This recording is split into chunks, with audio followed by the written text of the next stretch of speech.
If Mark Zuckerberg were to call you up, I want your life, I'm going to sell it to these advertisers, and I'm going to keep the money, but I'm going to give you some dancing cat videos. Is that cool? It sounds ridiculous. How did you get to this realization? It was two things. It was procrastination at the beginning of the day. Hey, Dwayne, tomorrow morning, 9 a.m., I got to get going. I got to write this blog post, man. But at 9:15, I'd still be kind of checking some emails, and it's just procrastination, or it was distraction. What I've gone through in the day, but I'm not ruminating on it for so long that it distracts me. Does that make sense? It does make sense. I'm curious, what's the thing that puts you on that slide? Take us to that. When the daily routine that you were doing just stopped feeling good. Humorous and fun way of explaining this is, the most powerful companies in the world aren't really competing for your money, they're competing for your time. And once it's gone, you don't get it back. Most people don't notice it happening, not all at once, just a little every day. I'm sitting down with Steven Puri. He spent years at the highest levels of film and tech, surrounded by success, pressure, and constant performance. We talk about the moment he realized his time wasn't his anymore, what it cost him, and what it actually takes to take control back before your days disappear. And how are you doing today? I'm well. I'm excited. I hope this is one of your more entertaining and maybe engaging episodes. Let's see where it goes. All right. Well, we have set the bar. So why don't we start off this way? So many people feel like their life is running them. Before we get into your churning point, Steven, why do you think staying grounded in control has become so hard for many people out there?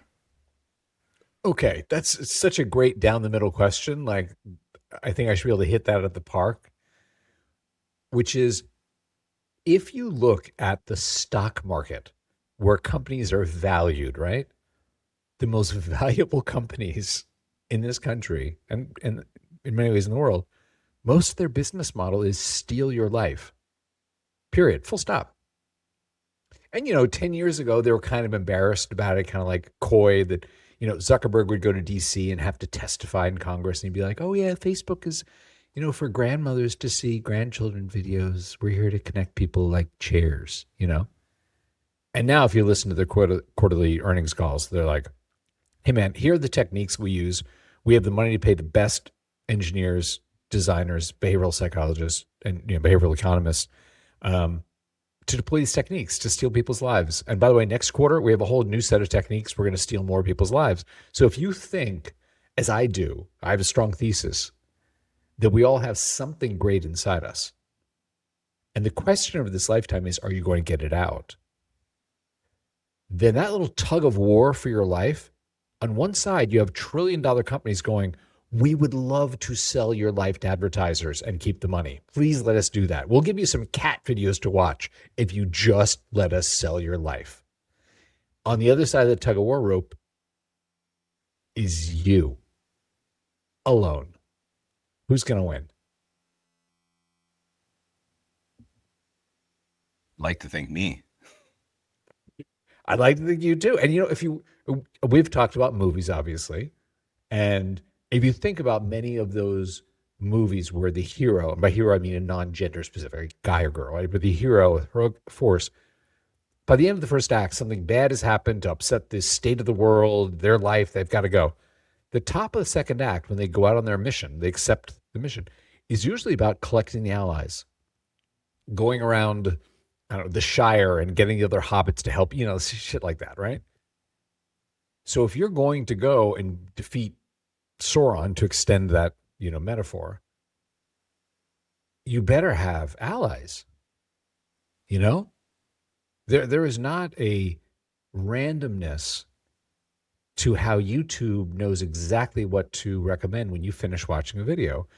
Not a randomness to what the sound is or the vibration is when your phone wants to get your attention to check that WhatsApp, email, SMS, whatever, Like, this is A/B tested ad nauseum to make sure it is the perfect sound, vibration, video to just keep you from doing anything with your life. And that, as much as, you sort of jokingly say, like, I'd like to believe I'm, in control, I'm going to win. Like, I'll tell you the ease with which you can slide down that slope, because you have all of these people, Elons and the Marks and the Evans, that are just greasing that slide with lard. So you slide into their hands. They can go, great, one more person I can sell to advertisers and keep the money. Like, if But you, sorry, go on. what do you mean when you say steal your life? Like, what do you exactly mean by that? What I mean is this, is if Mark Zuckerberg were to call you up and go, Dwayne, listen, buddy, I want your life. I'm going to sell it to these advertisers and I'm going to keep the money, but I'm going to give you some dancing cat videos. Is that cool? It sounds ridiculous. That is exactly the business model of X, Snap, Insta, Twitter. Go down the list, right? There, it's like the social dilemma. Like Jared says it very well. I think it was Jared who says it, which is if you're not paying for the product, you are the product. And that sense of what is it you have? What is the most valuable thing you have? If you, Dwayne, if I gave you $1 billion right now, you still could not buy more time. You have X number of seconds before you're dead. You could buy better drinking water, better planes to fly in, better food to eat, better resorts to go to. You couldn't buy one more second. And that is the thing that they want to steal, because that second of your attention, they can sell it to Procter and Gamble. They can sell it to some nutritional supplement, company, right? And they make money off it. And it is a huge tug of war. So yeah, that I think is the biggest factor in feeling control of your life. To be able to say, oh, I lived today the way I wanted. And when you're not in control of your life, those days add up and you end up 80 years old sitting on the sofa. And you're the guy, Dwayne, who's like, I could have started that company. Oh, I could have written that book. I could have written that screenplay. I could have opened that restaurant. Oh, I had that idea for a company. And that's miserable to be that guy who's like, I could have done that. I could have. But all you did was you scrolled and you double tapped and you scrolled and you double tapped. And that's exactly where Elon and Mark and Evan and all these guys want you to end up. They don't care. They just need your eyeballs. So that's what I mean by that. You got me going, like right out of the gate. I was actually in a pretty funny mood when we were chatting, but you got me with the good question. This is something I'm passionate about, man. Being in control of your life and feeling happy, Yeah. that is like my sweet spot. So how did you get to this realization? This is like one of those like, hey, how did you know you're an alcoholic? Well, it was that day I was kind of in the gutter with a bottle of empty, wine. I recognized that I had too many days where one of the following things were true. At the end of the day, I was like, oh man, Laura and I have to go to dinner, but I didn't finish this stuff. So you know what? Okay, Laura, tonight we have dinner with Dwayne and his girlfriend. We got to get home early because I have to kind of finish this up after dinner. Can we not make it a late dinner? Or I'm going to get up early tomorrow and get a jump on finishing today's stuff before I do tomorrow's work, which is just dominoes. Through the whole week, you're just the next morning trying to catch up with this, right? So enough of that stuff where I was like, at the end of the day, I'm feeling this, I didn't get it done, but I was sure busy all day, kind of bad feeling. Okay, I have a problem. First step is saying you have a problem. Then you can sort of look and measure and figure out what's wrong. And I noticed for me, it was two things. It was procrastination at the beginning of the day. Hey, Dwayne, tomorrow morning, 9 a.m., I got to get going. I got to write this blog post, man. But at 9:15, I'd still be kind of checking some emails. 9:30, I'd be, checking the news to make sure I know what's going on in the world. And it's just procrastination. Or it was distraction, which is during the day. Yeah, absolutely. I'm like, maybe I'm coding something and I'm doing a build and it keeps failing and I'm kind of frustrated. So I pick up my phone. I'm just going to quickly look, is there a WhatsApp? Is there, email I need to reply to? And all of that leads to the pain at the end of the day when you're like, I was busy, but I didn't get it done. And that pain for me was why it's why I run the company that I do. It's why I created the Flow State app. It's about more. It's about more than just being productive. It's about just feeling like you can control your life. It feels so good when you're like, I got this. I'll be honest with you. A few of the things that you mentioned there are things that I could relate to. Waking up in the morning and I get hundreds of people ask me to help them. They are not uncommon, man. yeah. It comes up a lot. And I find myself distracted at times where I could see time go by and there's things that I've What wanted to do, but distracts I've you? been scrolling. What is it that Um, steals your attention? it's a good question. What steals my Thank you. attention? I would probably say a lot of thinking and ruminating on conversations that I've had Mhm. and trying to dissect the conversation to the point of, breaking it down to the smallest atom. Because for me, I'm such a reflector. And I find there's so much times I focus on reflecting that it eats up a lot of my time. So I'm trying to learn and be aware how to be more efficient with my reflection. So I'm Yep. learning from what I've gone through in the day, but I'm not ruminating on it for so long that it distracts me or causes me to procrastinate, those two words you use, from doing the things that I need to do in the moment to take care of my present and future. Does that make sense? It does make sense. I'm curious, what is the, if you've noticed this, and maybe, I mean, you're a very thoughtful, self aware guy, you probably have. What is the trigger, or where is the beginning of the slide from I'm doing the thing I need to get done into I'm thinking these kind of long term thoughts about conversations I've had that start to distract me? What's the thing that puts you on that slide? And let me offer this to be generous. I'll tell you what mine are. I'll be writing a blog post or something creative, and I'll read the first or last paragraph or two, and I'm like, this kind of sucks. And when I hit that wall of like, that's usually when something gets me, a little, zero sort of effort dopamine hit. Let me go check my WhatsApp. Or it's I'm doing a build on like a new feature and the build fails a couple times and I'm annoyed. That's usually for me like the trigger of like, oh, let me just do this thing that's kind of fun and easy to do. So that said, what's yours? Thanks for sharing that. I would say my two are probably the same as yours, distraction and procrastination. Mhm. It's the indicators that go off, the notifications, and then I get stuck down a rabbit hole of some information that I'm intrigued by. And Yep. the procrastination comes from, I think for me, it's a perfectionist type of Ooh. perspective. And I'll tell you where, and I know this is where it comes from. When I was young, my mother would, like most kids, my mother would tell me to go clean my room. And I'd say, okay, yes, mom. Never loved About cleaning to my be that room, dad, so watch what you obviously. say. I'm I about to know, be that I dad. know. But I would run upstairs and go clean my room. And I'd, finish it up, tidy it up, feel like I just completed like this amazing task.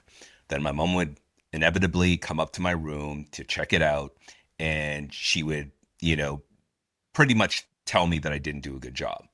And that was Thanks, mom. constant. It was constant, right? Like I never felt Wow. I did, cutting the grass. I could have cut the grass better.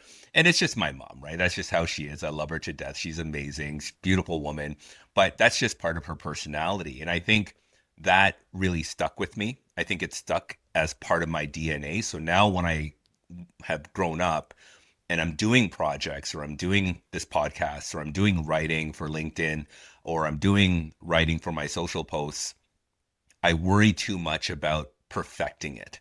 And then I start thinking about how is this going to land?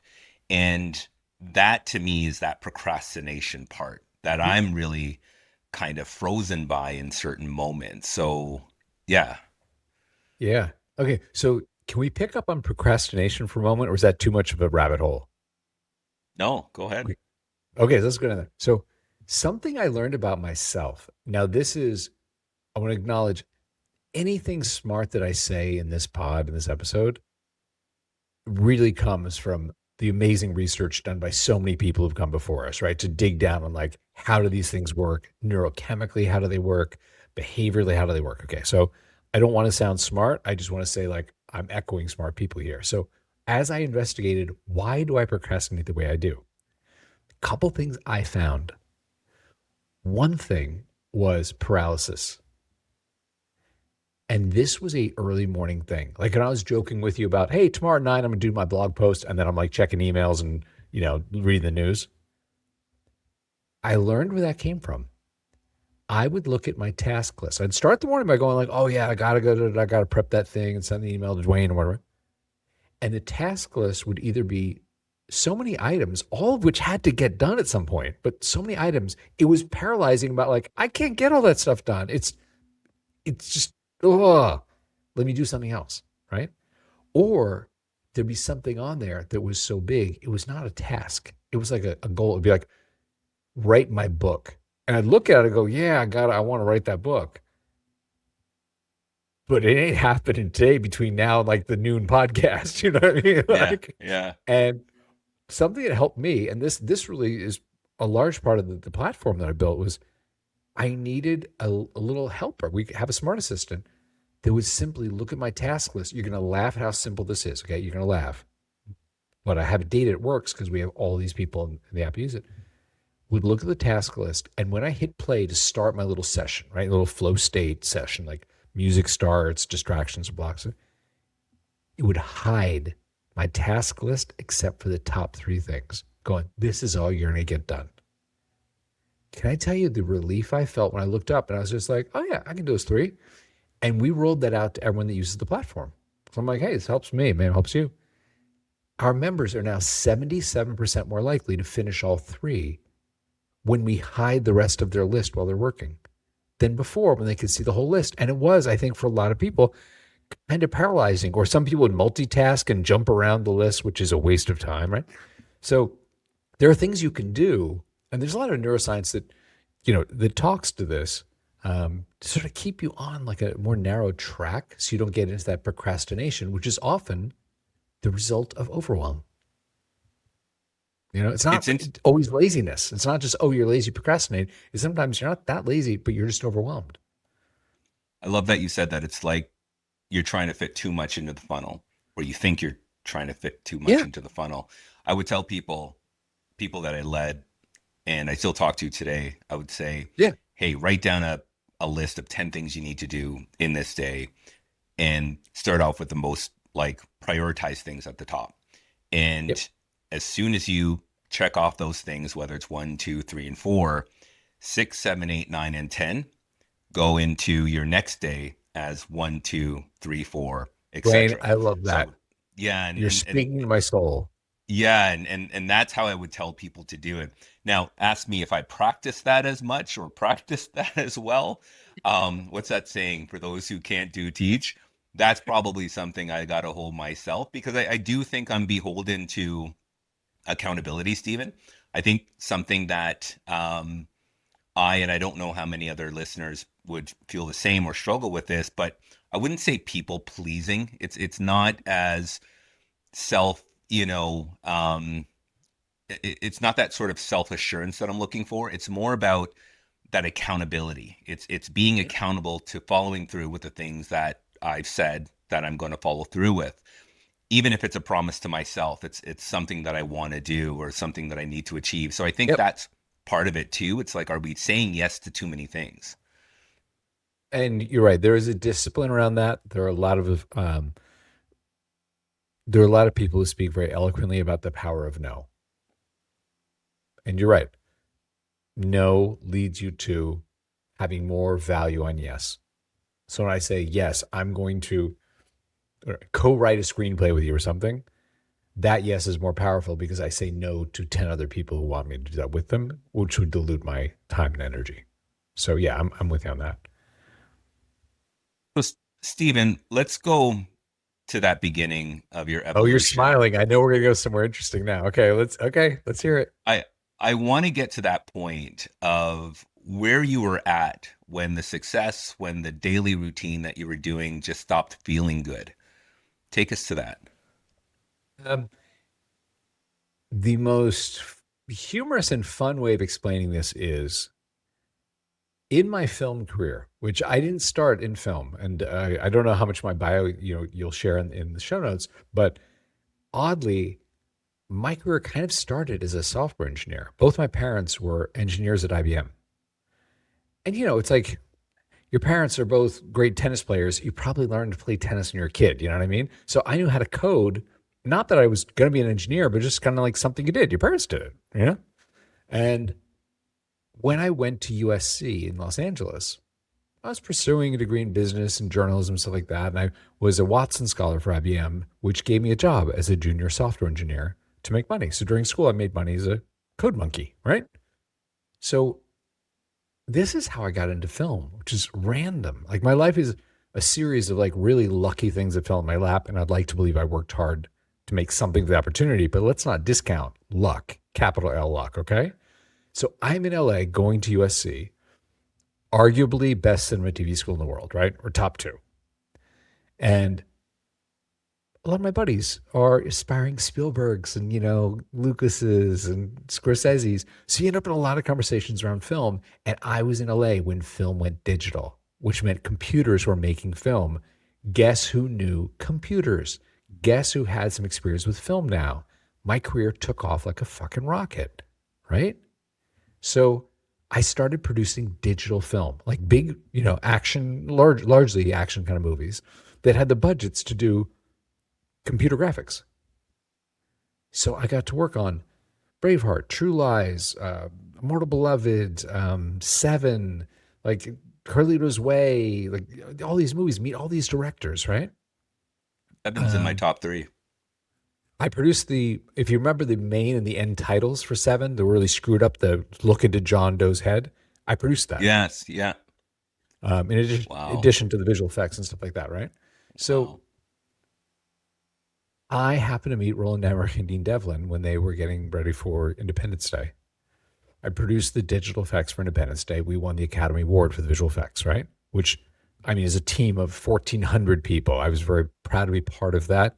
And winning the Academy Award helps your career, period. So that experience where Roland, Dean, and I got along really well, at the end of Independence Day, we started a company together to do computer-generated effects. So we raised about $15 million, grew that company, ran it in my 20s until it was about 80 people, and we got a buyout offer from Das Werk, this big German media conglomerate. So we sold the company. It was a nice exit. I had cash in my pocket. We had made like a 6x multiple. And that is what led me to say, I think I want to be actually in film. Like, I'm not going to go down this engineering path. I think this is really kind of cool working with these great directors, these great minds. And how do I become like a chairman of a studio? How do I work up that ladder, right? So with this context for your answer, here comes your answer, right? So I worked my butt off. I ended up an executive vice president at DreamWorks for Kurtzman Orsi. This is the era when Alex Kurtzman and Bob Orsi were doing Transformers 1 and 2 and Star Trek 11 and Eagle Eye and Fringe and all the things, right? And prior to that, they'd done like Mission Impossible 3 and The Island and Zorro and just really awesome, incredibly talented guys making a couple million a script. And I got an offer from Fox.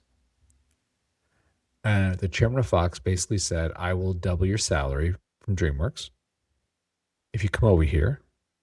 And I will give you the Die Hard franchise to run. You probably grew up watching the Die Hard movies. I was like, I did. I did watch. Yeah, damn right. He's like, you want to make the next Die Hard movie? He's like, what about Wolverine? Do you want to be the guy running the Wolverine franchise? And at this point, they'd made one Wolverine movie, so this next one was the second Wolverine movie. So he offered me a bunch of stuff, like the adaptation of 24. And Kiefer had been a client at a previous company where I worked. And the money was good. Let's not kid ourselves.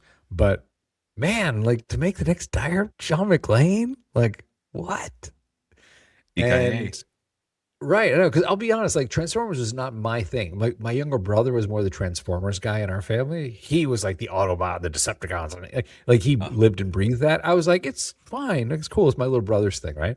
But Die Hard, I mean, come on, that's like candy to a baby. I was like, okay, so I went. Worst 2 years of my life. Pretty much like, wow.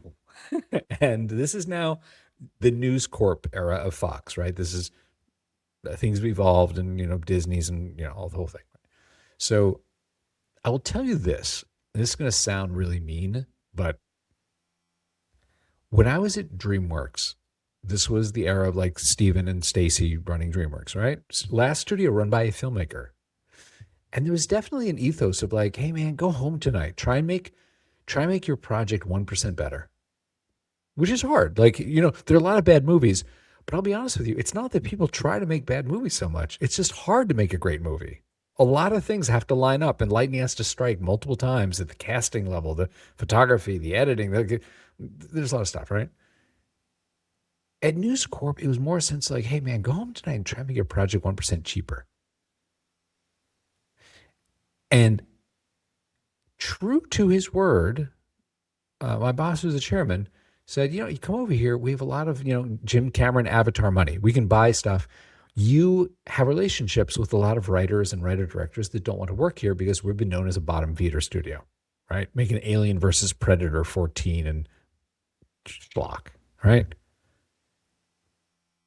Well, would love for you to bring those relationships here, right? So in the period of time I was there, Chris McQuarrie is amazing, writing the Wolverine sequel. David Ayer, End of Watch, now this, the Warner Brothers DC movies, writing to direct something, for himself. Um, Alex and Bob, Damon Lindelof coming over. Like there were a lot of things where I was like, oh, this could be kind of cool. And about like a year plus in, after buying these projects, like my boss was honest. He's like, you want to spend $1 million, $2 million a script? That's what your friends cost. Let's do this, right? We've done that. The only thing on my slate he was really interested in was Die Hard 5, which was a writer that I had inherited. When I came to the studio, there was a writer assigned to it. And I read the draft and I was like, this is dreadful. Like when I was with Alex and Bob at DreamWorks, like we would just move on and probably do a page one rewrite, just reconceive this entire movie. It's just bad, right? And that was the thing he was really passionate about. And I would be talking about like, oh my God, I've got Francis Lawrence attached to direct this epic that's like almost Avatar size with Richard the Gravenus adapting. And he'd be like, uh-huh. How's Die Hard 5 going? I'd be like, what am I doing wrong? So this one day, I remember this. We have this big packaging meeting. We have like basically the chairman of the studio and the vice presidents, and you're pitching them going like, make my movie. Let's green light this thing. I need 150 million. I need 6 months photography, whatever, right? So again, it was this thing about like Die Hard. And I was like, the draft is awful. We're expecting another draft. We have 2 more steps with this writer, and I would like to let him go. By the way, the writer, after I got out of film, was kicked out of the Writers Guild for plagiarism, which I will just say, shocking to no one. But a really fun guy. Like if you had a meeting with him, super fun. Great in the room. So we leave this meeting, and at Fox, the executive office building has this long hallway. It's like 6,000 yards long. Whatever, it feels long.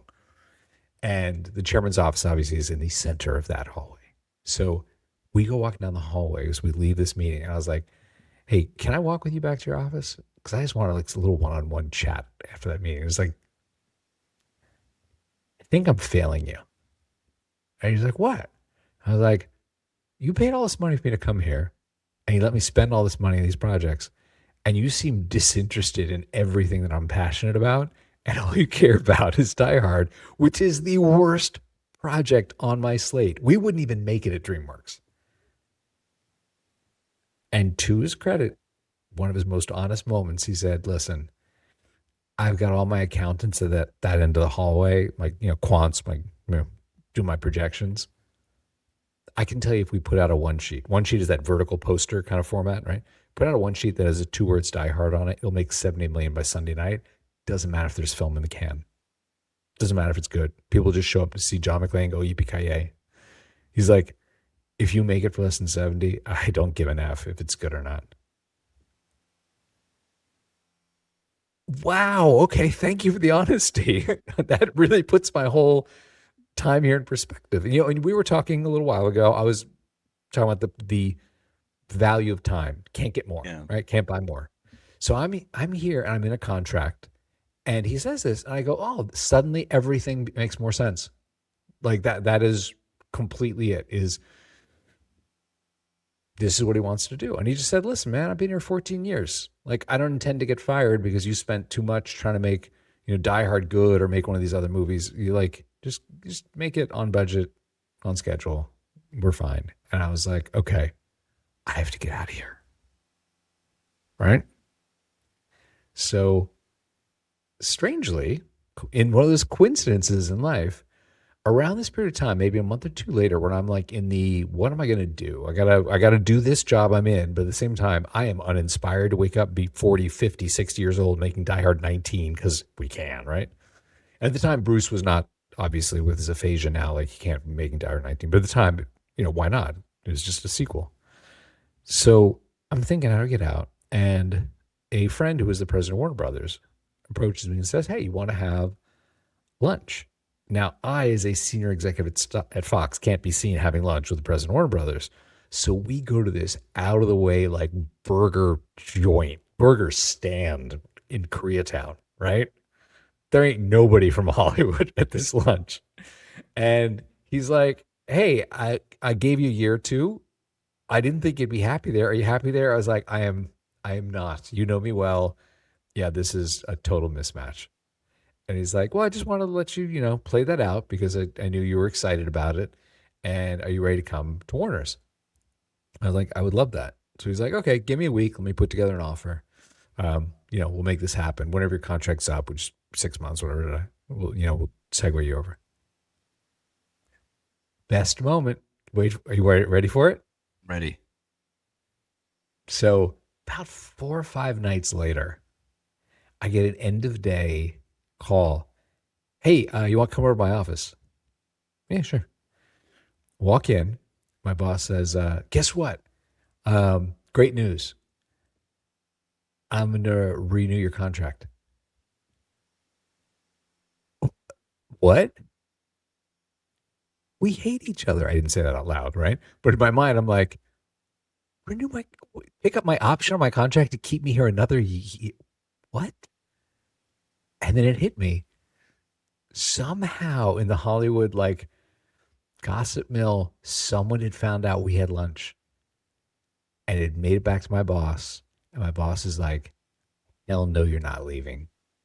We may hate each other, but I'm not letting you go to another studio and make movies there.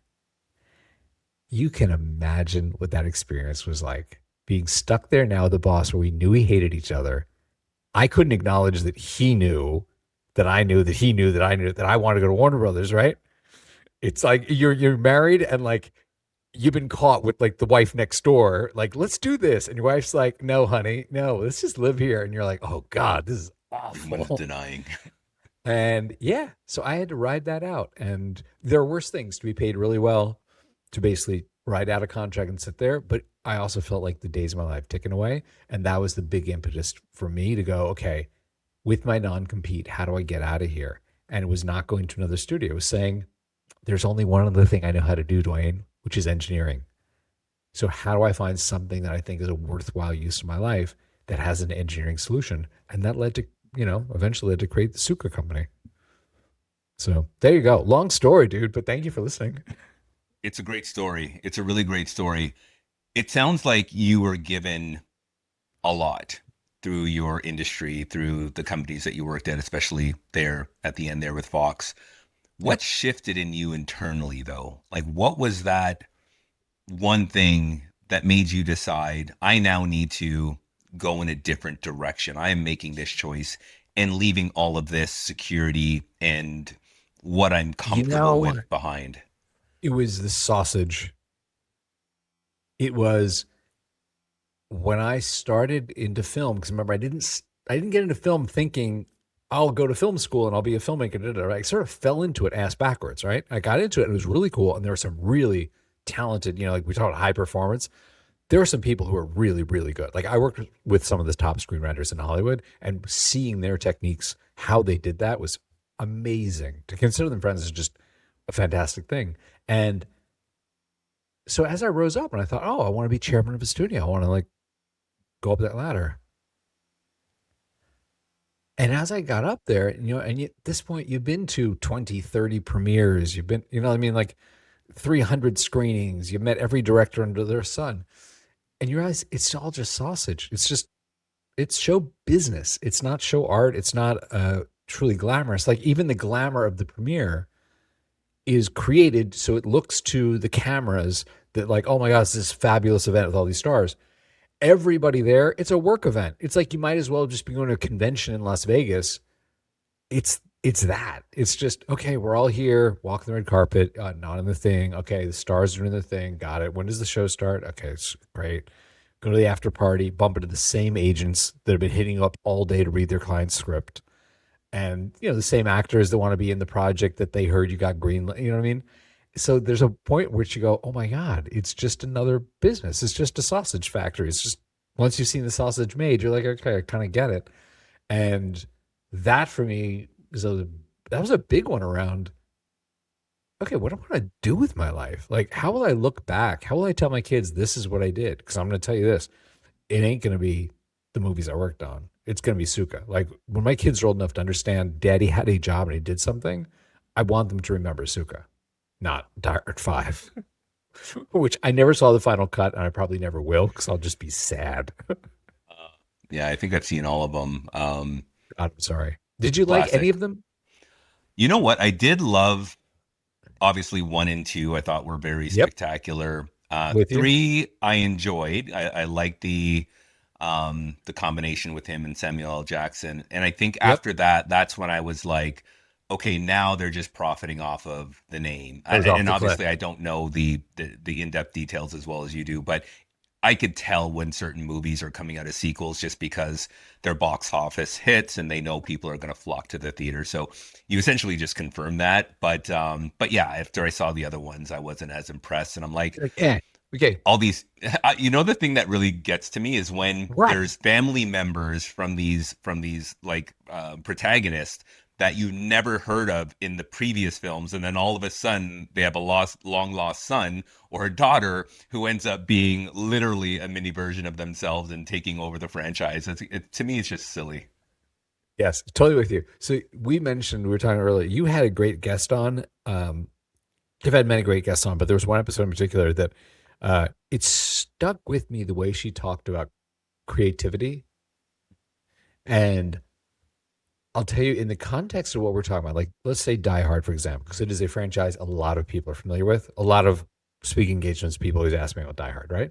So here's the funny thing. She said something to the effect of like, God is creativity. And it was fascinating to me the way she talked about the notion of what is the ultimate act? It is the act of creation. Like if you believe in a religion, and I'm not saying I really believe in any specific one as more as the notion of it, like the act of creating all of us is the ultimate act of creation, right? So when you and I were talking about you have created a child, so have I, with our partners. You are looking to create sort of screenplay. We're all looking to do things and create things that didn't exist before under the sun and bring them forth, right? That is amazing. It is godlike, you know? And so when you look at like the original Die Hard, this is gonna be an interesting segue. So go with me for a moment, okay? It's populist entertainment, right? There are guns and there are flames and there are stuff and bombs and right? But I'm going to tell you this.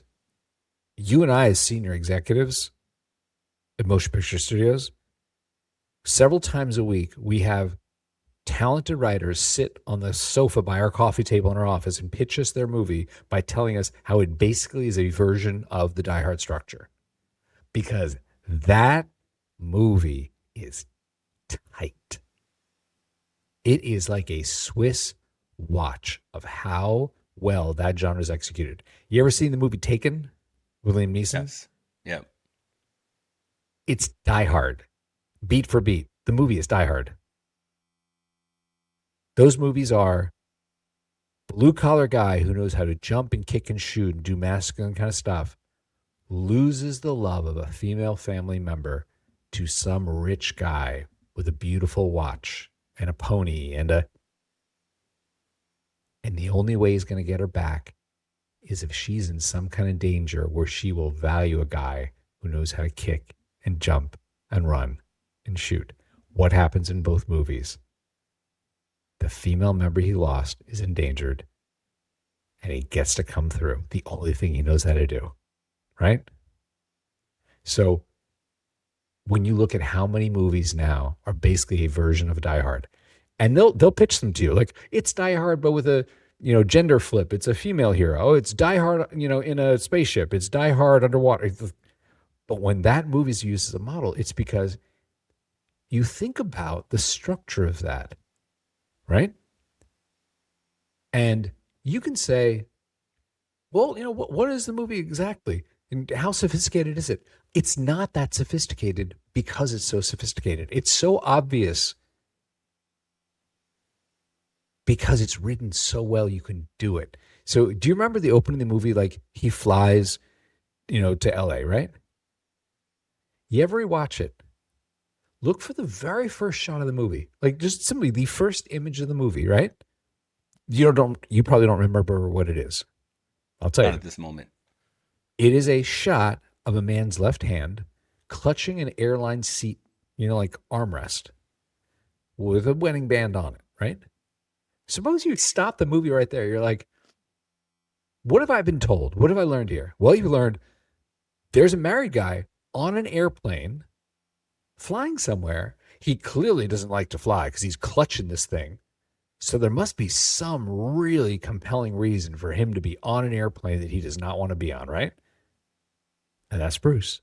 It's the first shot of the movie. And there's a lot encoded in that sets you up for like, oh, this guy doesn't want to fly, right? So he gets to Los Angeles, right? And there's a lot of stuff that happens on the planes getting off. Like he's continually confronted with like the hot girl and he turns away. Like McTiernan makes the point. He's not looking for some hot girl. He's not looking for some funny business. He's there. He claims his bag and he meets the limo driver, Argyle, right? And Argyle, who's adorable, is like, hey man, it's my first day. I'm just learning how to drive a limo. It's so great. Da, da, da. And Bruce, of course, in his John McClane way, is like, shut the fuck up. Just leave me alone. Take me. Okay. My wife's company sent you to pick me up. Okay, great. They get in the limo. Where does Bruce sit? Where does John McClane sit? In the front. He sits in The the front. Argyle. Oh, yes, that's right. That's right. Because that's where the working people sit. He puts the teddy bear in the back, really driving home this thing of like, do you get it? He's a working guy, right? So Argyle hits him up and is bugging him, just going like, come on, man, why are you here? Bruce is like, shut up. Come on. It's my first day, man. Tell me why you're here. And Bruce kind of explains it to him. And Argyle looks at him and he says the movie. He says, let me get this straight. So your wife left you for some rich guys here to LA and you came back to like a caveman, throw her over your shoulder, bring her home. And Bruce looks at him and he goes, yeah, something like that, right? And it's straight up. The screenwriters of the movies are going, here it is. We're going to put this in plain sight so there is no question what it is we're doing here. And we're just going to do it so well that 30, 40 years later, people are still quoting this movie because it works so well. So I say this because people talk about, creation and art as if it is this effete sort of like thing for people with a certain refined aesthetic. Man, bringing something new under the sun into this world is like an amazing thing. Die Hard is one of those where it's just like an incredibly well told story about something that was true, which is the world evolved to the point where women had jobs that were kind of threatening. They were making more money than men. That's not historically true. And what was that like when you were the guy who goes, my wife is not only making more money, but her job is taking her away from me? And it is a fantasy. That movie's a fantasy about, well, you know what? She'd still love me if she needed someone who could jump and kick and run and shoot. And that I think is super, super cool about that. Die Hard 5 has no such idea in it. Like you said, it is, hey man, the accountants really need to put something in the second quarter of next year, or the fourth quarter next year, that's going to make this amount of money because we got to give Rupert the stockholder meeting, notes. Da-da. So can we slug a Die Hard movie in there? You'll come up with something, right? Okay. Let's just say we're going to release Die Hard 5 next Christmas. Done. You can feel that, right? Anyway, diatribe over. We're No. back. No, it resonates with me because I understand that whole aspiration around creativity. And when I've known for myself when my creativity has been stunted or when it is, exchanged for something that is, essentially status quo. I know for myself, I start to get disengaged because it doesn't feel as though the organization or the industry is trying to move forward. It feels like they're trying to stay where it's safe and comfortable. For yourself, it sounds like you're a very creative individual, and sounds like a lot of your creativity in a lot of ways was stunted, or let's say redirected towards the proven common things that you felt were done over and over and over. Was that part of the reason, and it sounds like a professional reason, but was that part of the reason why you moved into developing the Sukha Company? Or was there another personal reason that was more intimate that inspired that change? Well, I alluded to this earlier that my life has been a series of like very lucky things that have happened, like opportunities made available to me. And some of them I have looked at and said, oh, I could capitalize on that. I could work hard and make something of that, right? So that transition from being at USC to suddenly, oh, there was this real need for people who can speak engineer and speak creative. My career took off, right? Oh, I can get into film and do this. So I'll tell you this. So I had that moment at Fox where I'm like, this is awful. This is a waste of my life, right? And I have no respect for the people with whom I work or for whom I work. Okay, great. Let's go do some engineering stuff. So I tried two small companies. I raised about 3 million for two different companies. And both of them raised a pre-seed and a seed, didn't have that out of the box success, had to close them both. Depressed. It was just an awful moment of like, oh God, I feel like a failure. Blah. I lost about $750,000 of my own money, lost 5+ million of other people's money. Like it's a depressing moment, right? And so a friend was asking me to help him with a startup. He was an engineer at Groupon, and Descript, which is what we're using. And so he's like, I want to do like a to-do list app. Do you want to co-found that? And I was like, I'm not sure. I have a startling insight into how to make something great. Like I've used so many to-do list apps, and after a month or two, I'm not using it anymore. Even though some of them are beautiful, it's just I don't know how to make it better than people have done it, and they didn't work for me. So I agreed to help him, but not be like a co-founder. And he went, built a prototype. We started working on this, showed him this, and at a certain point, because he had a child, he's like, "Okay, man, I got to go get a real job and do that." And that had really intrigued me. There was something in there where I was like, I don't think that what we're doing here is that interesting. It's interesting-ish. But it opened me up to this thing of really looking at how I work and talking to a ton of people about their problems, how they work. And I was like, man, I'm itching to solve this problem of how could I feel good at the end of the day? How could I not feel behind the 8 ball, need to get up early tomorrow morning to finish stuff, like that sort of thing. And I had a really cool experience, which I'll try and tell you a short version of this because I know I tell long stories. So this will be shorter. So don't be scared, okay? Okay. I'm in Austin, and I was going to SF.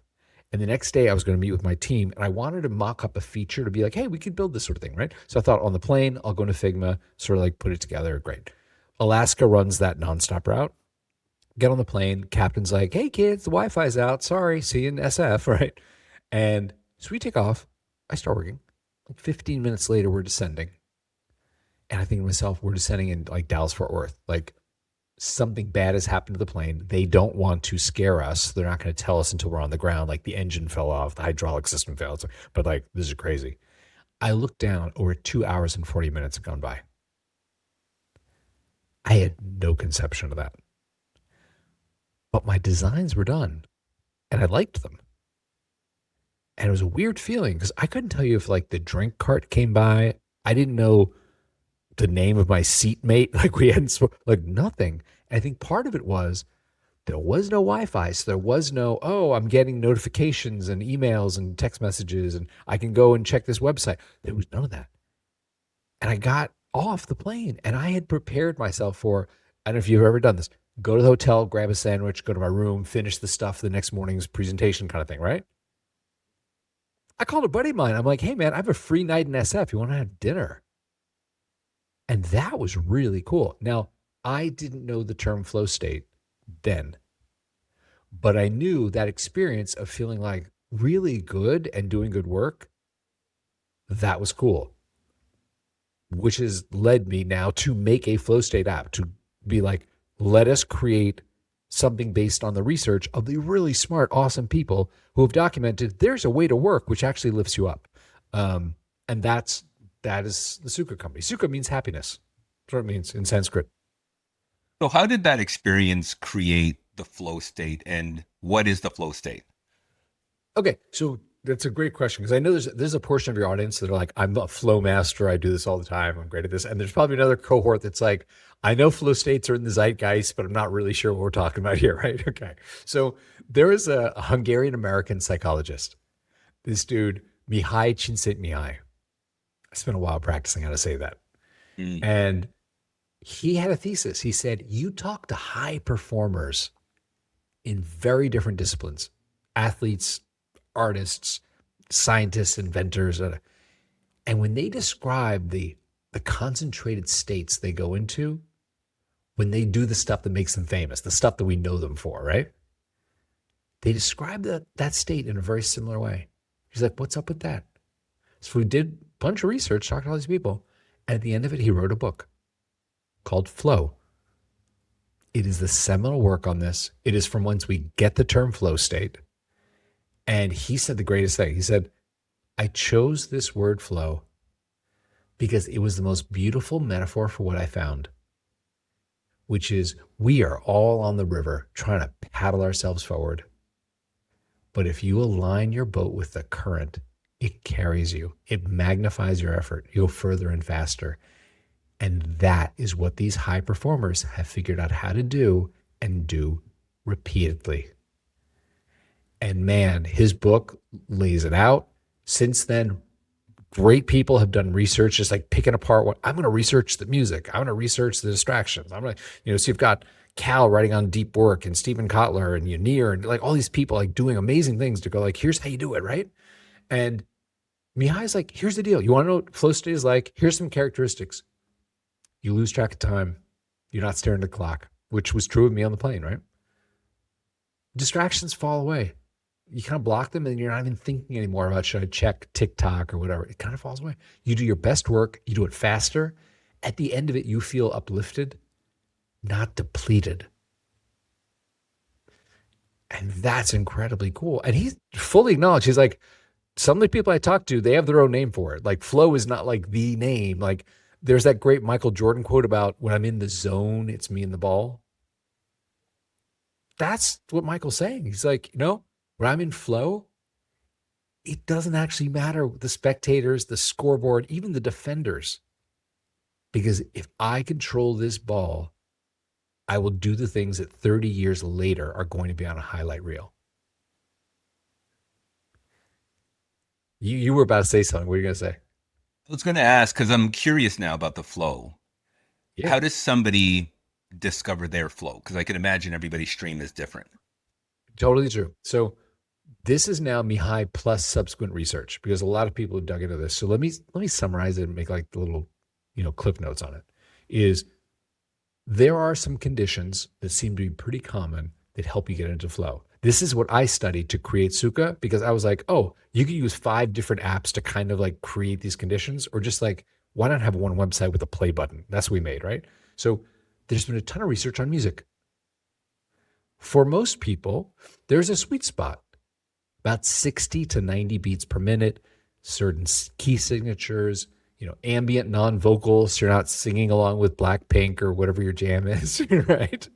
And rhythmic, usually, like long passages that lull your brain in. There's been a bunch of neuroscience research that shows that actually silence is harder. Like different parts of your brain want to be stimulated with a certain sort of bit flow of data coming in. That's not enough to overwhelm it, but enough to keep it kind of like busy, like not wandering, right? So music has been proven to be very helpful. Now, don't get me wrong. We all have the friend who listens to death metal to get into their coding zone, right? Or 90s gangster rap, or classical show tunes, or whatever. Like there are the outliers, right? I'm not talking about that. If you know you're an outlier, God bless, do your thing. But for most people, there's like this kind of music. I'll tell you something we discovered. Now, this is me talking me now. So when we were launching Sukha, before it even had a name, it was like, working title. Hey, guess who has a bunch of film composer friends? Oh, me, right? Hey, there's all this research. Could you guys write like flow music, like original flow music, kind of like this? Like 1,000 hours of it, right?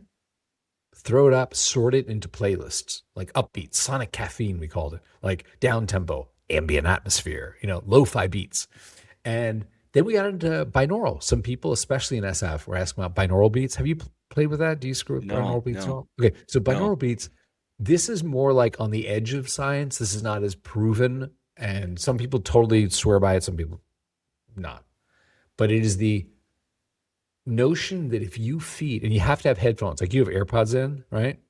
You have to be able to feed both ears separate channels. You can't just do it like I am on a laptop. Like you have to have cans on or have AirPods or something where each channel is slightly offset by a certain number of cycles per second. So like there's research that like 36 hertz difference stimulates a certain kind of brain wave. And if you need to be in gamma or delta or whatever, and this is more for creativity, this is more for focus. So, a bunch of people asked us, they're like, hey, I love this lo-fi thing with sonic caffeine. Do you have any binaural?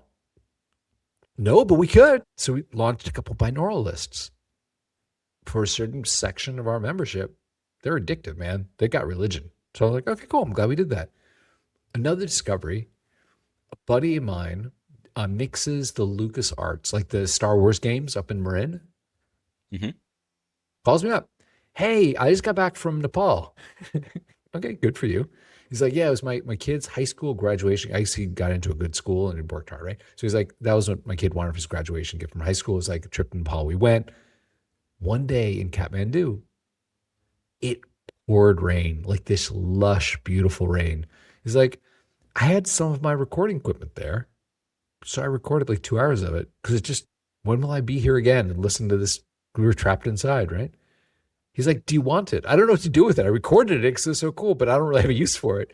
So I was like, yeah, for free, sure. So he and I quietly put up a playlist just in the middle of all of our other playlists in the sort of table called Himalayan Dream Rain. Without announcing it, without telling people about it, it became the third most popular playlist in our platform. It's just 2 hours of rain, Dwayne. Hmm. And I was like, this is not, I've not seen the science on how, like rain So in Kathmandu they would is that listen to addictive, that. Yeah, the first thing I think of when I hear that is I'm using that yeah, to fall asleep at night. which would be great, right? Hmm. Okay, so what did I do? I run the platform, so I know people's email addresses. So I saw people who were listening to it. I just emailed them, hey man, can I talk to you for a minute? I'd love to understand why you dig rain. Like I want to learn what's going on. Number of people said, yeah, sure, I'll chat with you. And I'll tell you this, is somewhat reductive, but basically what the people who said, yes, I'll talk to you said is it evoked for them, it brought them back to a period of time in their life when they were studying or it was like finals time. Or like one woman was like, oh, I was raised by my grandmother in Georgia and it would be raining when I was studying, da, da, da, and it just brings me right back to that. Okay, I got to buckle down. Grandmother's watching me. Da, da.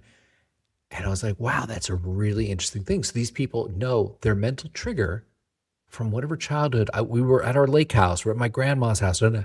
That brought them back to, I need to focus. And I was like, that's really powerful. And that's beautifully self-aware. If you're like, yeah, man, that's my jam. That gets me there. And then after the pandemic, there's a blogger, you probably know her name. She approached me and she said, listen, I had a kid during the pandemic. I used to go write my blog from this coffee shop, but I got like a 2-year-old or like I can't run off to the coffee shop, and do this anymore. But I miss that. Can Down you to the help coffee me? shop. Right. So we looked around. Someone had recorded their local coffee shop in Vienna, Austria. And it's a little, like, shh, like the espresso machines and the plates clattering and like that murmur of people talking. Okay, so we threw it up. You know what? I listened to it. It sounds so crazy. If you had told me this beforehand, I'd be like, I don't know, it's kind of stupid, but whatever. And I was like, let's try it. It reminds me, and you're going to laugh at me, and I don't care. When I was an executive at Sony and then at DreamWorks and at Fox, I can't write to save my life. Let's just say that right now, Dwayne, okay? But I had a lot of reading to do because when you're an executive, it's this incoming deluge of scripts that from screenwriters and treatments and books and oh God, right? I would go to this coffee bean and tea leaf. It's on Sunset Boulevard, right across from the Directors Guild near Lake Fairfax. It was kind of known as like a writer's clubhouse. You walked in there, everyone's on their MacBooks, like pounding away, doing a little thing. There's like the old guy in the corner who's written like 3 studio movies this year and he's making $1 million a script, but he still comes here because it's like his habit from when he was, a young Turk. And, there are a couple newbies sitting at the table with you that are working on their first script and stuff. And it was just cool, like the energy in that room. I like everyone trying to write something great. And I would go there to read, even though I never wrote anything. It was fun being around writers. I have a great respect for creation, as we talked about from your friend's episode. And that was really interesting to me. So I say this because to get into flow, hey man, there's a lot of research on music. I learned for some people, there are other oral triggers like rain, like coffee shops. There are other things where you need to get feedback. Like there's an interactive feedback you get as you work in Sukha. It shows you like, did you get distracted? What are you working on? There's a way to track your tasks. We encourage you to take healthy breaks because sometimes people get too deep in the zone and they spend like 2 or 3 hours without even getting out off their desk, right? Too So good. a lot of things like that. But it's really just a sense of like, how do you create a nice community of people who want to support each other and do something together? That was a really long speech. I'm gonna give the talking stick back to you. Yeah, no, I appreciate that. I guess I'm trying to figure out, like, it sounds like there's a lot of triggers, let's say, from Yeah. past Yep. sounds, experiences Yeah. at the time that people had, that Self-awareness. bringing it back to the forefront today would help them, put them in a place, as you mentioned, of that flow state. Yep. The question that comes to my mind is, I think about my past, and I don't know if I could figure that out in the moment. What does that sound? I know part of what I enjoy is ambient noise of some sort. Like anytime I come home, I turn on the television just so there's noise on in the background. Not Yeah. because I'm interested in watching something the minute I come through my door. It's just because I need to have sound. It's just like I No, don't the like, neuroscience supports yeah, that. That part of your yeah, brain wants a certain number of bits per second coming in just that coming actually in. helps it calm and not, yeah, cause trouble. Go on. I guess the question, and I guess before I get to the question, and I've just recently discovered that I am trying to have less sound in my life, meaning when I'm in my car, for instance, I would always play music. And what I Yep. discovered a lot of the times is I I play music because I enjoy music, but I also started to feel like I was playing music because I was distracting myself from thinking about the things that I needed to Ooh. put thought into. How did So that now in my self-awareness car when I'm feel? Did that feel driving, good? it felt really, really good. It felt awkward Yeah. because at first I was driving and all I could hear was my car. So it Yeah. was really, really weird. And you hear all these sounds, and I've convinced myself for years that having music in my car when I'm driving is just something that I needed because I am an overthinker. So that process allowed me to kind of stop or really mitigate the thoughts that were going through my mind. But I Mhm. realized that it was great, time that I could have used, quadrant time, to really focus and think about certain things in maybe a way that was different than being in the area of my home where you know how when you're in certain places in your home or maybe in your community, whether it's your car or the gym or wherever you're at, you tend to think about things that are in correlation to the area that you're in. Yeah. The most common thing recently is working from home, for instance. So a lot of Mhm. people have started to designate an area in their home that they only do work when they're See, doing nine to so with you five, on that one. and Yeah. they don't want to connect anywhere else of their house to the work that they're doing for a certain company. So I'm a lot like that. I like to keep spaces in my house in Mhm. a certain zone where I just don't do certain things in that space. But for Super me, smart. that big change was the car because I've always had music. So needless to say, I'm going to cancel my Sirius XM because I don't think I need it anymore. There you Um, go. but I guess what I'm trying to understand ultimately, though, is if I'm interested in this flow state and I want to find that sound, that thing that's going to get me into that state of flow, how would I discover that? Okay, so let me be non self promoting to say there are a lot of ways in which you can stitch together some of these aspects because it may be for you like sound or silence or is very important, and there are some fantastic apps that supply it, as well as, I mean, if you just have YouTube Music or if you have Spotify or Apple Podcast, but if you have a Brain FM or Endel, like there are a lot of great ways to experiment and say what kind of sound helps me get there, because there is, as I mentioned, neuroscience that says for most people, some amount of incoming data for that part of your mind actually helps more than silence, right? But you don't want too much. You're not listening to old Bruce Springsteen beat tracks or something, right? Which I know you do, by the way, which is totally cool, no judgment. So that said, there are other aspects of this, like, we talked about distractions. We started our chat today talking about how do you get distracted and procrastinate and all that, right? There are some wonderful, like Freedom is a great app, Cold Turkey. We give a free Chrome extension. You can download it for free. Say what websites are the ones that, you know, get your attention. And if you open one of those websites while you're working, your little smart assistant in Sukha says, hey, Dwayne, like, is this helping you? Is so-and-so, is Amazon helping you? Is whatever Wikipedia helping you? And you just get that choice of, like, who do I want to be? Do I want to be this guy or that guy? Like, can I tell you why we named our company the Sukha Company? It's kind of a Oh, revealing I story. want to hear it. I met my wife in yoga.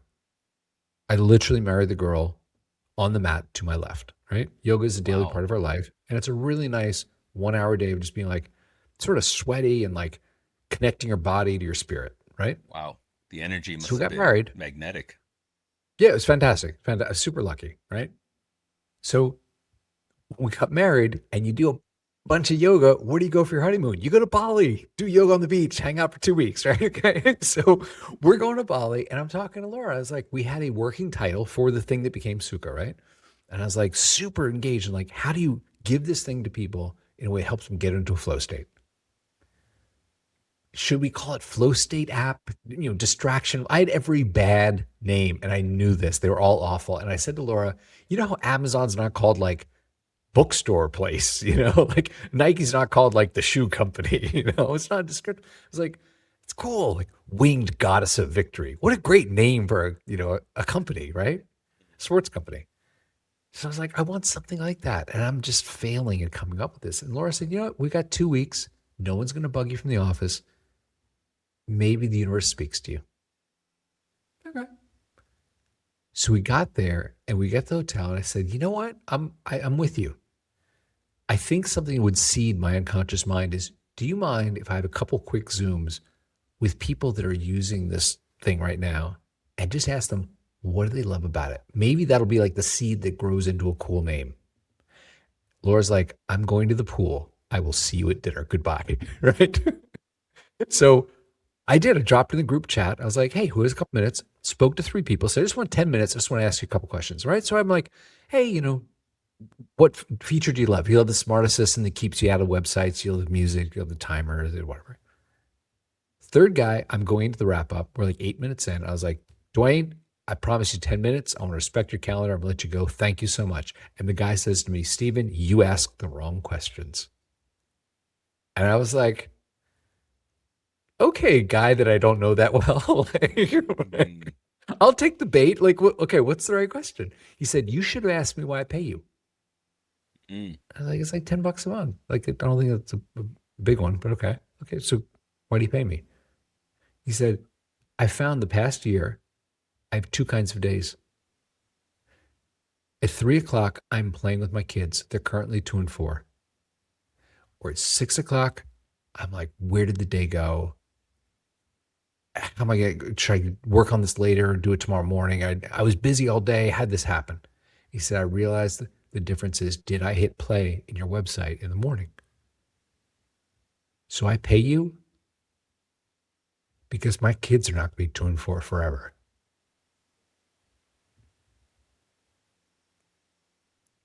Okay, you won that round. That was a way better answer than what I was asking for. So I go to dinner with Laura. I tell her this. I'm like, I spoke to this dude who's more articulate about what I'm trying to do than I am. And she's like, yeah, that's really good. So we're going to bed, like little honeymooners on their first night in our little spa robes, thinking we're cool, like brushing our teeth. And she looks at me, she goes, in yoga, we hear all these like Sanskrit terms for like your karma and your prana, your life force. Da, da. She's like, that dude described to you Sukha, that feeling when you are in your lane, doing the thing you're good at, and it feels good because you're in control. He was telling you it's not about productivity. It's not about blocking distractions. He wants to be in control of his day and be with his kids. You should call your company the Sukha Company. And guess what? $14 later, I bought that website on my phone and we went to bed. That is what I think is interesting, is that sense of I am willing to dig in and figure out what gets me back in control of my day. And you know what? You and I talked at the very beginning of this where I was very passionate. I thought we'd be joking around for a while, but I know Mm. I got into it really serious when you were talking about that thing of like, hey man, are you going to give your life up? Are you going to allow someone to take your life and sell it? So if So, you, Steven, yeah, go on. go Yeah, ahead. sorry.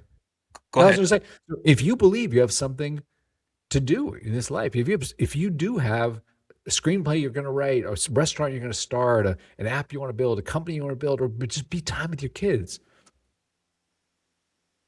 don't go to your grave saying you're going to do it someday. Figure out how to do it. Experiment. So, Steven, I'm going to come to you as somebody who I'm just going to play a character right now. Okay. So I'm a Okay, character. cool. I have a family. I have 3 kids. I have a Yep. wife. I have a mortgage. Congratulations. Cool. I have a steady Dog. job, a job that I'm good at. I Yep. have benefits, security, etc. Yep. But I know in my career and the things that I'm doing at work, Mhm. they're not fulfilling me. I'm really going through the motions each day. I'm going through the rat race, dealing with the bureaucracy, trying to keep myself relevant or feeling that sense of relevance, dealing Yeah. with, obviously distractions and the responsibilities. For me to change lanes, for me to do what you've done means I'm going to be leaving behind a lot of security and a lot of comfort and a lot of, I would say, um, you know, trust in terms of my own abilities and what I'm doing because I could prove what I'm doing in the current moment. Yes. So how do I get to that point? Like what is the things that I need to do to really discover how to move into my flow state, knowing that I'm leaving all of this security and responsibility to the side? Okay. So I'm not going to sell you on sunshine and rainbows and unicorns, right? The fact that I could leap from being a senior executive at a motion picture studio and gamble on doing, a startup, I did not have to think about feeding a child or having a wife at the time. So there was a lot less risk. It's like if this screws up, I screw up my life. The downstream effects are not the lives of people I care about, right? And that's a huge difference between what I did and the role playing thing you just brought up, right? So I want to be super respectful. If I had a kid and a wife and a mortgage at that time, my calculus might have been different. I might have said, you know what, suck it up. Like you got a job here, it's paying great money. A lot of people want my job, even if I was in my job being like, I hate my boss, like I'm making horrible movies. But it's like, I've got a friend who's still working on Ant-Man 19. I'm joking, right? But doing that. And you're like, but you've only made Ant-Man 3 or 2 or 3, whatever. They're like, we've got the stories laid out for the next 5. We're scripting the one for 7 years from now. He's like, it's just a factory. Don't judge me. I got 2 kids who are going to go to college. This pays great. This is not noble work. But what do you want me to do? Go work on Wall Street? Go, this is what I do. And I get that. I'm like, it's a very pragmatic view. So when you ask me, I'm making that leap. I would not recommend that for someone in the situation you laid out. But I'll tell you, I recognize how fortunate I've been that the times when I've been like, okay, I need to make a change, I knew if I screwed up badly, I would be the only one who felt the effect of it. Now I've got a kid and I have a wife and I have a mortgage. I'm definitely thinking every day about how do I create the best thing I can right now so this business will sustain us. You know, that's different. What did you have to unlearn when you made this change? Um, you talked about, and I think it's a great way to think of this. It's like, what's the letter you would write? You know, and I'll Hmm. tell you, the letter I would write to myself is about time. It's about the things we talked about how precious time is more than anything else I thought was valuable. It's about experiences. Part of the happiness I enjoy is I'm living a life where I've had some amazing experiences. Like I've got a car, I've got a house, I've got shirts, like, I have things. Who cares, you know? But I've traveled the world and still do, and like have friends that are really interesting. Even if we just have great dinner by a bonfire in Redondo Beach on the beach, you know what I mean? Like, okay, it costs us $40 for firewood and marshmallows, but it's that experience that I really want my children to understand the value of that, and also that the net is usually closer than you think. Like I remember when I first had a big failure, like a career, like business failure, right? Not like love life. Love like a lot of failures before Laura, right? But business failure, and it was definitely a sense of like, oh my God, I'm going to be unemployable. I'm going to be on the street. This is the end of my life. Probably 9 years old, whatever. I'm kidding, but that sense of like, ooh. And then after having failed and realized, man, a lot of other people fail. And not everyone I knew was just looking at me going like, oh, Puri, failure, that guy. They were like busy with their own lives. Yeah, they knew my company had closed and I had been upset about it. But they're like, what are you doing next? And I was like, oh, so I can choose not to carry that sadness with me every day and have it color my future. That's my past. That's the letter I would write to myself. Before we get into that letter, I did have a question for you. Was there That was kind of a letter. anything? Right. Well, we'll get into that in a second. But was there anything that we haven't spoken about that you wanted to touch on? God, there's so much. It's really easy to talk to. I think that's why so many of your episodes, like people are just so open about talking about stuff because you listen so well and you ask really good questions, move things forward. Um, the biggest ones for me, and I really feel like we've talked about them, are do something with your life. If you feel that you have something inside you, don't end up that 8-year-old guy or girl on the sofa who's talking about how they could have done something. Like, do it. You may fail, but man, is that a better story? I tried to create the next whatever. Here's what I learned. Like I was in the arena with the dust in my face, so to speak. Do that thing. 'Cause, man, it would suck to be old and be like, I wish I'd tried. I 100% share that sentiment, and very, very wise words. A really good Dude, wait, that, opportunity. that was my letter. That Oh, that was was your it. letter. Okay, That was okay. my letter. Oh, when you asked me about that, thinking about this, I was like, Yeah. what would I Okay. say? How would I say? And probably the biggest note we didn't talk about, the new part from the letter that we didn't talk about extensively in this was really the thing about the net. It was about, hey man, know that when you fail, Hmm. you're gonna feel that probably more than other people. Like you think they're all looking at you in judgment like you're a failure. They're living their own life. Hmm. They're starring in a movie called themselves. So yeah, they're gonna wonder what you're gonna do next. After a while, they're gonna forget that you fell on your face as long as you stood up and you kept walking.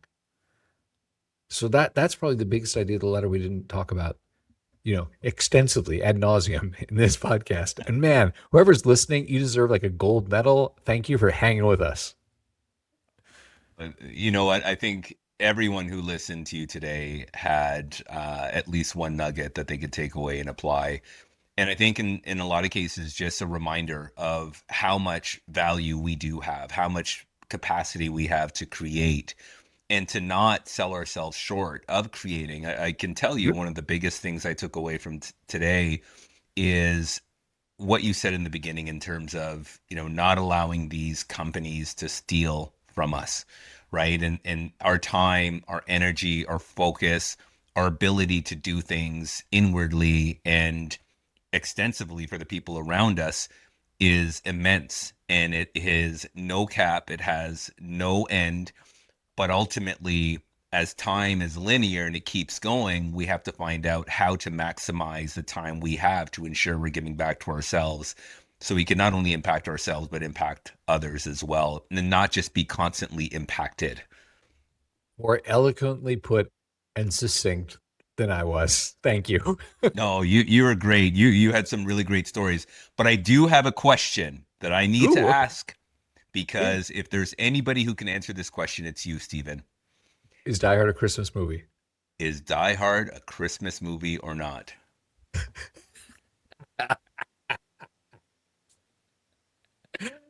If I had a dollar. Okay, you know what? I'm going to ask the question back to you in a different way. Okay? If we agree that Die Hard is a movie about a guy who lost his wife and his family's fractured and he wants his family back together, what time of year do families come together? Yes. Done. So this is like one of the original Hallmark movies. Yeah. This It is is the guy's version of a Hallmark movie. just with a That is lot the more violence. perfect time to set that. It is about a man who has lost his family and wants it back. Mm, good to know. Really good to And we're know. recording this right before Christmas, so here we are. We are. This is perfect timing. And thank you so much, Stephen, for sharing your story, your vulnerability, and really opening yourself up and helping others understand how to get to that flow state by recognizing where you are right now and trying to figure that out. And I'm sure a lot of people will have their own journey towards that, but I think you've set them off in the right direction. So thank you. I appreciate everyone who listened to this, and thank you for having me and how thoughtful you were in our conversations.